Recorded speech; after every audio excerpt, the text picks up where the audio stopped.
எல்லாருக்குமே ஒரு விஷயம் வந்து நல்லா தெரியும். சரஸ்வதி பூஜை, ஆயுத பூஜை, விஜயதசமி இதெல்லாம் வந்துச்சுன்னா, புக்ஸ் எல்லாம் வச்சு சாமி கும்பிடணும். ப்ளஸ் வந்துட்டு நம்மளோட ஆயுதங்கள், நம்ம யூஸ் பண்ணுற சமையலுக்கு பயன்படுத்துகிற உபகரணங்கள், நம்ம தொழில் செய்கிற இடத்துல இருக்க அந்த பொருளெல்லாம் வச்சு சாமி கும்பிடணும். இதுதான் இதுக்கான ப்ரொசீஜர் அப்படிங்கிறது நம்மளாக ஒரு விஷயத்தை நினச்சிட்ருக்கோம். அது உண்மையும் கூட. பட் நிறைய பேர்த்துக்கு தெரியாத சில விஷயங்களும் கூட இருக்குங்க.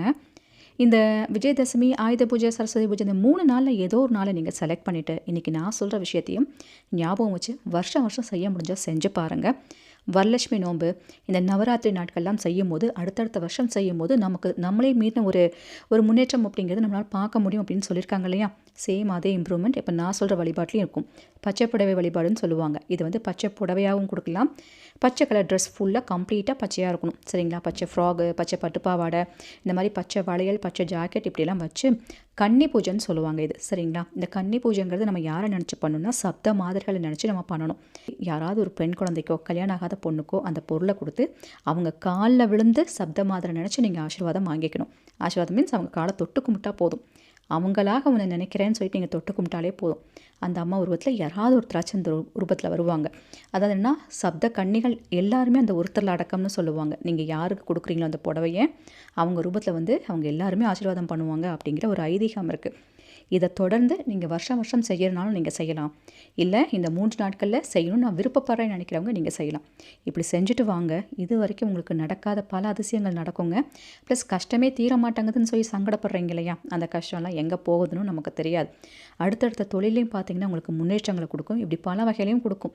இதெல்லாம் வந்துட்டு அந்த காலத்துலேருந்து பல கிராமங்களில் வந்து கடைப்பிடிச்சிட்டு இருக்க ஒரு விஷயம். பட் நம்மள பல பேருக்கும் இதெல்லாம் வந்து தெரியறதில்ல. இது செஞ்சால் என்ன நன்மை நடக்கும் அப்படின்னு பல பேர்த்துக்கு தெரியறதில்லைங்க. நிறைய பேர்த்துக்கு கல்யாணம் ஆகாமல் இருக்கும், நிறைய பேர்த்துக்கு குழந்தை இல்லாமல் இருக்கும், ஏதாவது ஒரு விஷயம் மிஸ் ஆகிட்டு இருக்கும் இல்லையா? அது எல்லாமே இந்த கன்னி தெய்வ வழிபாட்டில் கிடைக்கும் அப்படிங்கிற ஒரு ஐதீகம் இருக்குது. இந்த வீடியோ பார்க்குறவங்க இன்றைக்கி ஏதாவது ஒரு அம்மன் கோவிலையாச்சு கண்டிப்பாக நீங்கள் பச்சை புடவை கட்டி அந்த அம்மனை பார்க்குறீங்கனாலே உங்களுக்கு மிகப்பெரிய ஒரு லக்குன்னு தாங்க அர்த்தம். நிறைய பேர்த்துக்கு இதெல்லாம் வந்து தெரியறதில்ல.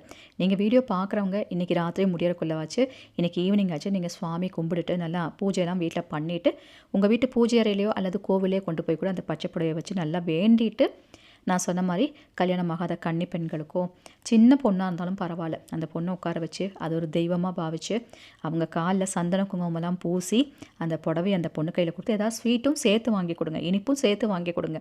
இப்படி செய்யும் போது நம்ம சொல்லுவோம் இல்லையா, தெய்வம் எந்த ரூபத்தில் வேணால் அதை வந்து வாங்குறதுக்கு வரும். அப்படி ஏதாவது ஒரு ரூபத்துலேருந்து உங்கள் வீட்டிலேருந்து அந்த பொருளை வாங்குறதுக்குன்னே வருவாங்க. அதனால் மனசார நீங்கள் யாருக்கு செய்கிறீங்களோ அவங்கள தெய்வமாக பாவித்து அவங்க காலில் விழுந்து நமஸ்காரம் வாங்கிட்டு, நான் கேட்குற எல்லா விஷயமும் எனக்கு நம்பிக்கையோடு நடந்துரும் அப்படின்னு நினச்சி வேண்டிட்டு இந்த விஷயமெல்லாம் செய்யுங்க. இதெல்லாம் வந்து சின்ன சின்ன டிப்ஸ் தாங்க. பட் ரொம்ப பவர்ஃபுல்லாக ஒர்க் அவுட் ஆகும். பிடிச்சிருந்தால் கண்டிப்பாக லைக் பண்ணுங்கள்.